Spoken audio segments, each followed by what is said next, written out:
You ever have one of those days where you're just trying to enjoy a quiet afternoon in your own backyard, and somehow it turns into a full-blown legal war you never asked for? Yeah, that was me, a grilled chicken leg halfway to my mouth, saltwater pool sparkling like something out of a damn magazine, and next thing I know, there's a 911 call being made about me. In my own pool, on my own land. But let me start where it really began. When I moved into Maple Ridge Estates, I knew I wasn't exactly what they expected. The neighborhood was old money, quiet, manicured lawns, American flags flown with precision, and smiles that always stopped just short of genuine. I was a young black guy in tech who'd built his company from scratch. My house wasn't inherited. I earned every square foot. And apparently, that was a problem for at least one person. Her name was Cynthia Leclerc. 60-something, high-volume voice, low tolerance for new faces, especially ones that didn't fit her vintage country club aesthetic. I met her the first week after I moved in.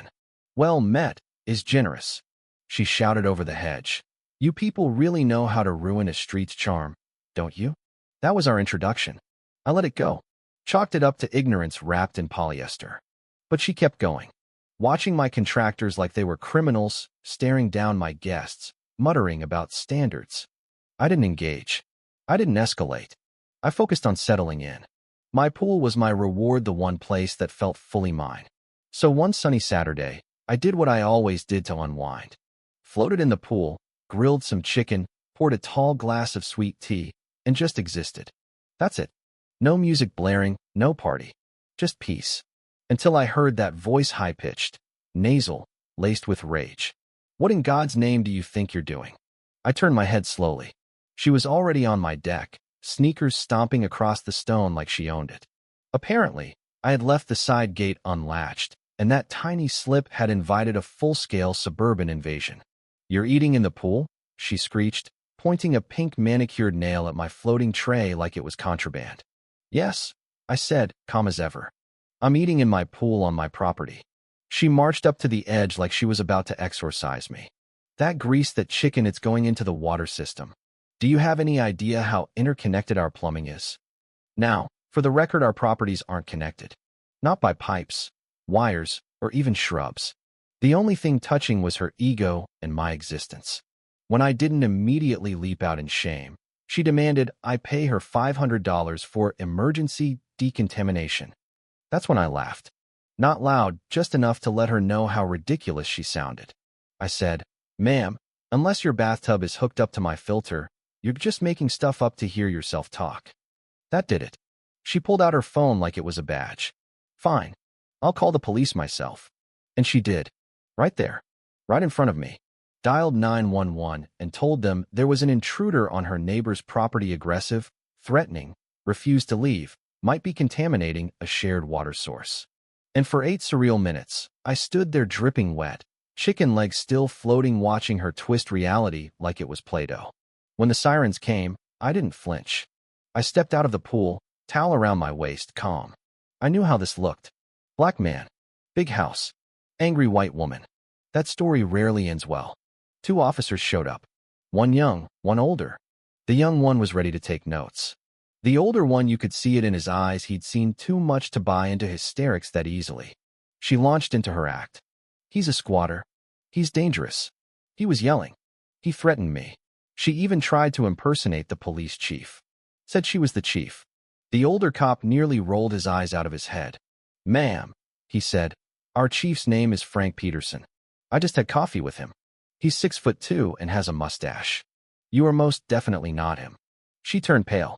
I handed over my ID. It matched the house, the car, the name on the mailbox. And just like that, her narrative collapsed. She was the trespasser, the liar, the fraud.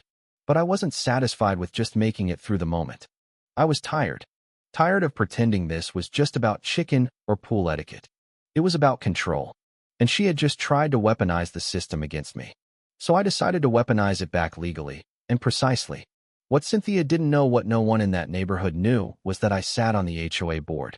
I'd applied during closing, got voted in as treasurer before I even unpacked my first box. They'd only met me via Zoom calls and email, never connected the dots. That night, I pulled out the HOA bylaws. I knew them, but now I read them with intent. Article 5. No nuisance behavior. Article 7. No unauthorized use of others' property. Article 10. False police reports. Grounds for legal action. I gathered everything. Camera footage. Police records. Screenshots of the neighborhood's social media posts where she painted me as a criminal. Oh, she thought she was clever, but her smear campaign was my golden ticket. And then came the board hearing. She walked in dressed like a martyr. Pearl necklace, navy dress, supporters in tow. She gave this teary-eyed speech about preserving the soul of the neighborhood and protecting the children. Even accused me of watching something criminal on my home office computer. Disgusting, fabricated nonsense. The president of the board looked shaken. These are serious allegations, he said. That's when I stood up and walked right past the resident's seating to the empty board member chair. Everyone froze. I'm the treasurer, I said calmly. And I've recused myself from communications on this case until now. The silence in that room could have split the walls. I laid out every piece of evidence, security footage, transcripts, sworn affidavits from previous homeowners she had harassed. I handed over a digital forensic report proving her slanderous computer claims were 100% false. Then I handed them a copy of the lawsuit I was filing: defamation, emotional distress, harassment. The board's decision? Unanimous. $5,000 in fines. A lien on her house. Permanent cease and desist. But the real hit came after. The lawsuit. Oh, we settled, but not cheap. 6 figures. Her voice, legally silenced. And then came the public fallout. My story, our story, made headlines. A national feature on how some suburbs use rules and bureaucracy to quietly push people out. Turns out, Cynthia wasn't working alone.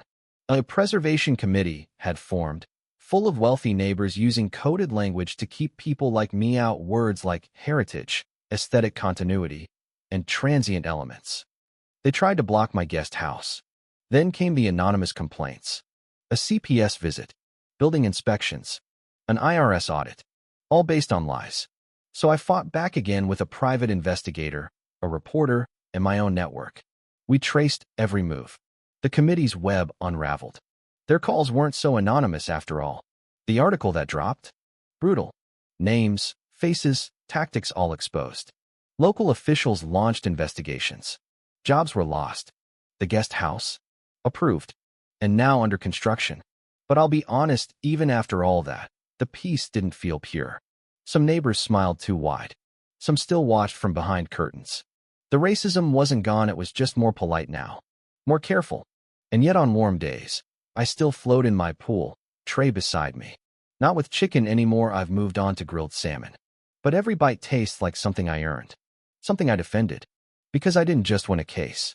I made them face their own reflection, and some monsters don't like what they see. But I'll keep holding up the mirror. Because I'm not going anywhere.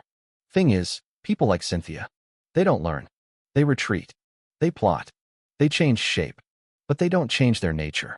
That's why even after the headlines died down, after her house went on the market and her pearl-wearing posse stopped waving at cars, the war didn't feel over. It just went underground. You can sense it in little things. A zoning complaint filed the same day my cousin came to visit with her food truck for a family get-together. A note left on my porch about unlicensed signage, which was just my niece's crayon-drawn poster taped to the window that said, "Uncle Jay's Place Rocks." I got flagged for my mailbox being a 1/4 inch taller than regulation. A 1/4 inch. It's death by paper cuts. Not enough to sue. Not enough to headline, just enough to remind you you're being watched. That your joy has to be justified. That your excellence has to be explained. That your presence is only tolerated, not accepted. But here's the part they didn't expect. I didn't fight for this home just to live in fear of what's next. I fought because I refused to shrink. So I built the guest house, glass, steel, wood, unapologetically modern. I host coding boot camps in there now.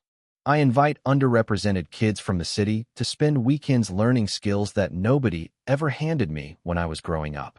Every ping of the keyboard they tap echoes like a middle finger to the system that tried to exclude us. And my pool? Still perfect. Still peaceful. I even added underwater lights and new tile black onyx that shimmers like obsidian. Cynthia's old house? Sold to a biracial couple with 3 kids and a Great Dane named Justice. No kidding, that's his name. I met them the first week they moved in. I brought over a tray of lemonade and barbecue chicken because, yeah, I still make it. And I said, "Welcome to the neighborhood. Don't let the HOA scare you too much. They bark a lot louder than they bite." We laughed. And then we shared a meal in the backyard, 3 families, different shades, 1 table. And you know what? That was the real win. Not the lawsuit, not the headlines, not even the HOA vote. It was watching that table grow. Watching someone else walk into a space they were told they didn't belong in and sit down like they owned it. Because they do. Because we all do. Now, I don't pretend everything's perfect. I still get looks. I still hear whispers. But I walk with my head a little higher.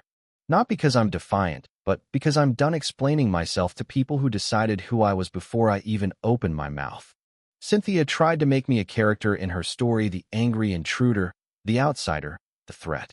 But I flipped the script. She's a footnote now in a story about how rules can be used to protect, not punish, about how community isn't defined by property lines or Facebook groups, but by who shows up when the smoke clears, and about how dignity, once defended, becomes armor no one can strip away. So yeah, that pool. It still hits different. But not because of what happened. Because of what I reclaimed. My name is Jordan Graves. And this is my house. This is my story. And this is just the beginning.